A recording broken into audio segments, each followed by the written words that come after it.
Welcome back to Law and Crime, everybody. I'm Jesse Weber, and thanks for joining us. We're talking about a lot of things today. Let's keep going. So we are going to continue recapping some of our major trials from last week. We just talked about the Bo Dukes case. A little bit later on in the program, we're going to recap the trial of Jason Carter, the man who was found not guilty of murdering his mother, Shirley Carter. But right now, we're going to switch gears and go talk about the James Scandirito Jr. case out of Florida. All right, let's break this case down. Joining me is forensic death investigator from Jacksonville State University, Joseph Scott Morgan. You know, Joseph, one of the things that we talked about when this case was going on, it's something that's still stuck in my mind. I kept mentioning it. You mentioned that you not only need the tools to commit this crime, to actually dismember a body, but you need the will to be able to do that. Can you just tell our viewers from the top, what does it take for someone to truly cut up a body? You really want me to go there, huh, Jesse? It's the first question I want right off the bat. Hey, I got to tell you, man, good morning, by the way. Good morning. I have to say, it is a laborious task, in the best of conditions in the morgue, where I worked for a long, long time, and we have to dissect out bodies for particular reasons that are tied to science. It takes a while to do this, and we've got really good tools. This guy was allegedly working with, I can tell you we're not surgery-grade tools in order to facilitate this. He had a space in which to do this that would have had to have been protected out of sight, where someone couldn't hear the sounds that were going on dependent upon the tool that he was using. And then it comes in this kind of human factor. This is daddy we're talking about, right? Right. How, you scratch your head, you sit here and you think, how in the world can you stand over dad's, dead body and begin to take, a hacksaw or a carpenter saw and begin to cut through the tissue? You reflect back to what the forensic pathologist said. When he was talking about dismembering the body, there were actually jagged signs on the body where he had attempted to saw through the tissue. This is the work of an amateur to begin with, because we would have to, use a sharp instrument to cut through the tissue to get to the bone where we start to use a saw. Thank goodness. Thank goodness he was an amateur, and this was not a repeated pattern of this kind of behavior. And I want to talk more about people committing this kind of crime. But before we do that, the defense wasn't arguing that he chopped up the body. They were just arguing that this was murder. Let's see what they had to say in their closing argument. But early in the trial, Detective Hanley had testified about the conversation they had with Jimmy and Gary Goodman in the house. And they went, if you recall, they had it right there, and then they had to do the search afterwards, and they wanted to walk through the home and see everything. And Detective Hanley specifically noticed that Jimmy was calm, cool, and collected until they got to the garage. That is when he noticed a significant nervousness about Jimmy. Jimmy wasn't nervous in other parts of the house. Jimmy was perfectly fine. He was subconsciously terrified when they got to the place where the only thing bad happened, at the garage. You think he planted that there? You think he wanted Hanley to notice this stuff? No. He was pretending like nothing bad happened. Hanley made an observation of a fact. And he doesn't even realize how significant that was. And look, poking and prodding the whole time about the disgusting nature of what happened, that's an emotional play. I'm not going to do that with you. It was gross. I'm not going to talk about snapping stuff off to get you riled up to make a decision. I'm going to ask that we talk about the evidence and the facts only. We know that the body parts are in two separate places. That's a fact. We only have the upper body, the upper part of the body. The legs and the arms and the head are not here. And Jimmy told us what happened. He couldn't lift it, which is why he had to buy a doll. He couldn't lift the body. So when it was in pieces, he could move it, but he still couldn't move it all. He had to put it into suitcases, and then he had to get it into the truck, and then he had get rid of it. At this point, to sit here and say you call 911 and explain this, I mean, that's just ridiculous. You're in way too deep now. Your snowball has gotten so big that you have to just keep rolling. You know, the state made a huge deal about the heads missing because it's so important. Well, what about the arms and the legs? They were just the pieces that could be lifted. That's what he said, but we don't have to really take his word for it. We can just look at the evidence. That makes the most sense. He couldn't lift the body anyway. He had by the dolly. He would have easily just slid it in if it wouldn't have been a problem. And he left these suitcases on the golf course. He said he left it over by the pump house. We don't have to take his word for it. The canine guys came in here. We spent 2 hours talking about puppies, okay? But he came in here and he said the dog smelled and stayed at the pump house. They had to take the dog away because it was stuck there. I mean, the dog had picked up on the scent where it was. Interesting kind of balancing act there by the point of the defense. And Joseph, I mean, what did you make of it? Again, they're not really fighting the chopping up the body, but they are arguing, you know, murder here. What did you make of what they're saying? Well, he said the body's in 2 separate places. I beg to differ with counsel. The body's in 3 separate places. We found the upper torso, the lower torso, partially intact. Where's the rest of it? That means that there's a 3rd location. He says, hey, you know, making a big deal out of the head. Yeah, we're making a big deal out of the head because from a forensic standpoint, therein may lie some answers as to causality of death and manner of death at the end of the day. You know, if Jimmy is so keen on letting us know that he dismembered the body, cool, I'm fine with that. Now that the dust is settled, why don't you just, you know, tell us where the head is so that we can go and take a look. You're telling me you lost a head, that you have no idea as to where it is. I'm really wondering where this is going to be found. You know, I was thinking, you know, early on that it could have been in that lake. I was wondering if they had drained it, if they had sent divers in. You know, inquiring minds want to know. I want to know where the head is. Possibly the skull is still intact at this point in time, and you can go back and you can make heads or tails out of what type of trauma, if any, is present on the skull, and that's going to be very, very important. So, you know, he's very dismissive in this, and I find that, and you're right, he is walking a tightrope here. And hey, man, my hat's off to him. Kudos. He got this guy off, but I got to tell you, I think that everybody deserves to know where the rest of the body is. Because, as you said, if that skull had any fracture, any kind of trauma, it would indicate that perhaps he didn't fall, you know, or hit his head, but perhaps he was hit. Perhaps this was a murder. And it's interesting because nobody would really think about that the head of the body tells so much about what happened to the rest of it. Oh, yeah. I mean, look, we all know, you know, all you got to do is watch a movie or read a book or something, study anything about true crime, and we know that the head many times is involved in fatal trauma. And, you know, my question is, what's so important about the head that you have to keep it from everybody? It's not like you're talking about, well, I had a rare coin in my pocket and I lost it. We're talking about a head. This head may have weighed 5 to 8 pounds. Where did you put it?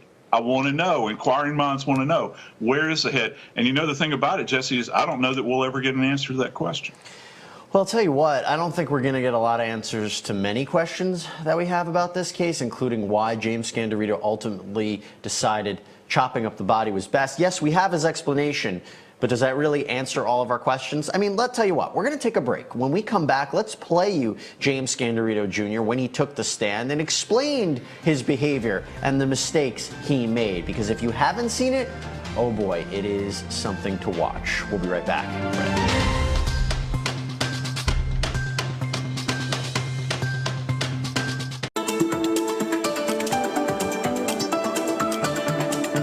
We're still recapping the James Scandirito Jr. case from last week, and what a trial it was to watch.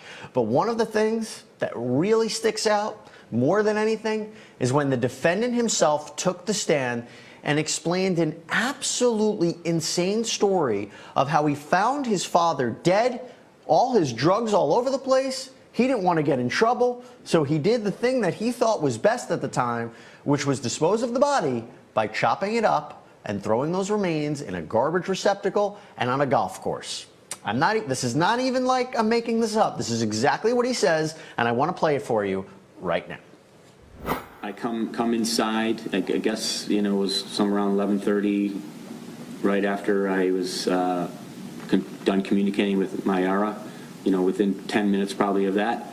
I come in the back door, and I don't see him in the chair at the back patio door. I don't see him in the chair, and as I come around, I see him. He's on the floor, kind of on his side between the table and his chair, kind of with his head rested against the couch. And I yelled, "Dad, are you okay?" And no response.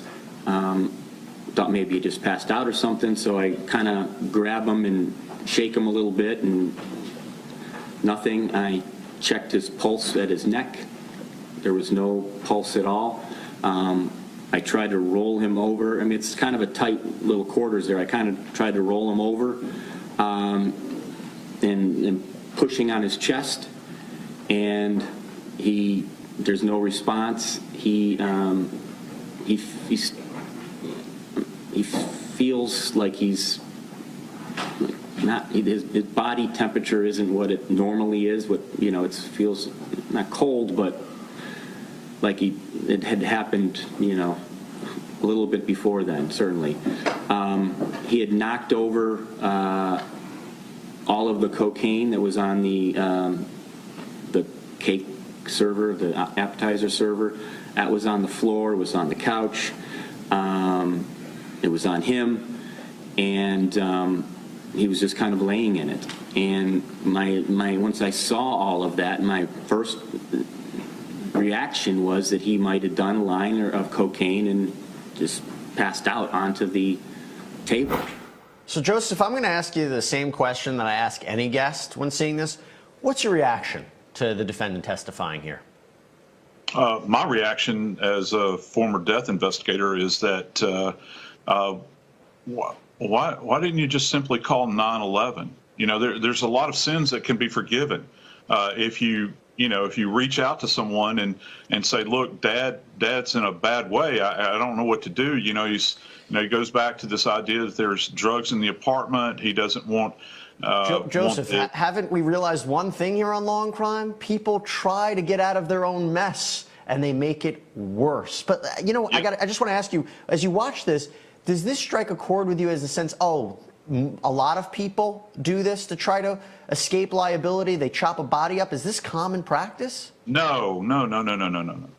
Out of all the deaths that I investigated in my career, I have investigated dismemberments, and I have to tell you, categorically, that every death that I worked as a death investigator that resulted in a dismemberment always had some kind of homicidal attachment to it. It was not one of these events where, oh my God, Dad's had a coronary, let's dissect the body. That's just never happened in my experience. Maybe it's happened in other people's experience. I have no idea. But in my little slice of the world, it never happened to me. So yeah, it's not, in my perception, a normal reaction.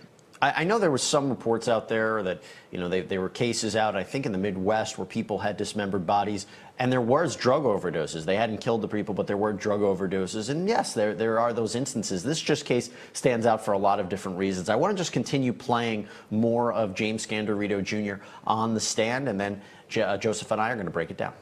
I mean, there's really, I would never say I ever had a plan, My thought was to kind of roll him over onto the dolly and then pull him out.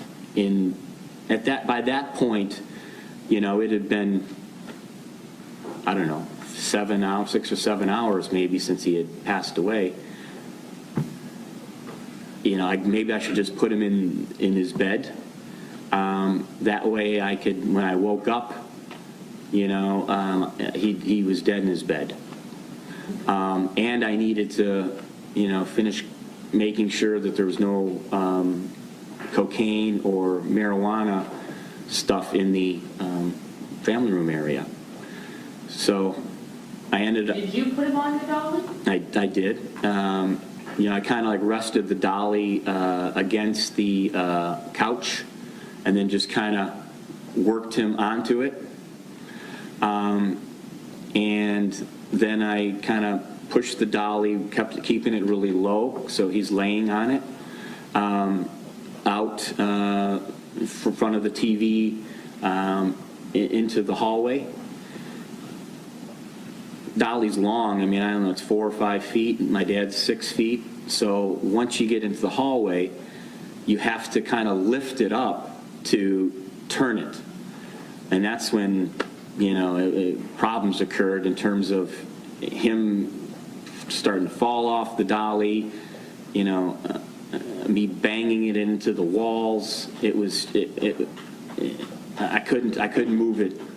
I couldn't balance him on the dolly and work it around the tight corner of the hallway, and I ended up just kind of falling and dropping, the dolly with him on it, and just kind of breaking down and crying at that point. Like, what the hell, what has just happened? What's going on? Just the whole enormity of the situation presented itself, I guess, at that moment. Joseph, as we listen to this, again, the jury found him not guilty of that murder, and I'm curious, was this just too outrageous of a story? The details were so concrete about what happened that a jury just couldn't ignore this, that perhaps this is really, if someone were to dismember somebody, this is really how it would go down. I don't know. We really don't have a template for that, do we, Jesse? We don't. It's, and I don't know what the jury would kind of refer to in this as, going back in time. You mentioned the cases in the Midwest just a moment ago. Those cases are outliers, statistically speaking. The lion's share of ODs that I've worked over the course of my career, where where you have to have separation from the individuals, principals that are involved with this individual and the deceased, generally those bodies are dumps. We're talking about, there's a big difference between putting a body in the back of a car and taking it out on a rural road and dumping it. Right. There's a big jump to dissecting out your dad's body.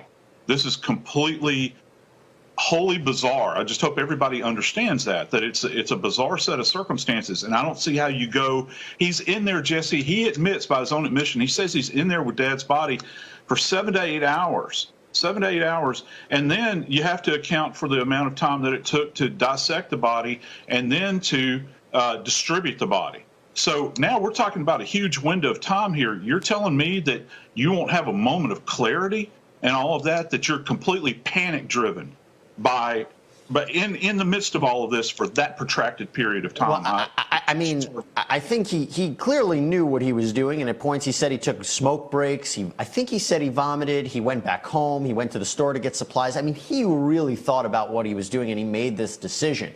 He looks back on it now and calls it a mistake and says that every time he tried to do something, it made it worse, it made it worse, it made it worse. The question really became, and he could face, he was found guilty of that abuse of a dead human body, and he could face 15 years in prison for that. The question all became about whether or not this was murder. So I thought it was an interesting legal argument here to say, hey, we're going to admit that he did this, but just because he did it, you can't prejudice him in the sense that means he ultimately murdered his father. But as you agree, it's just hard to separate the two. Yeah, it is. And again, to defense counsel, kudos. They have planned this thing out strategically. Hey, they had the guts to put this guy up on the stand.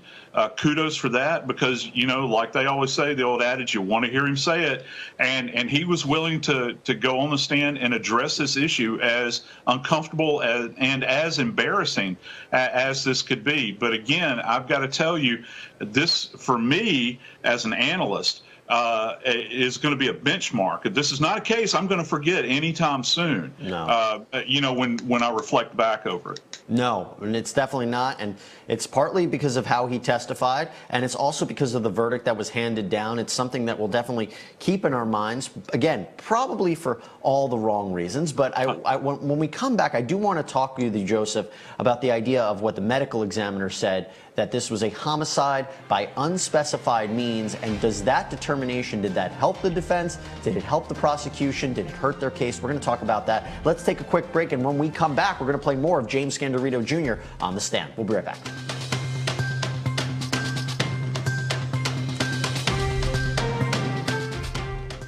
Joseph, listen, thanks so much for coming on and breaking down these cases as always with us.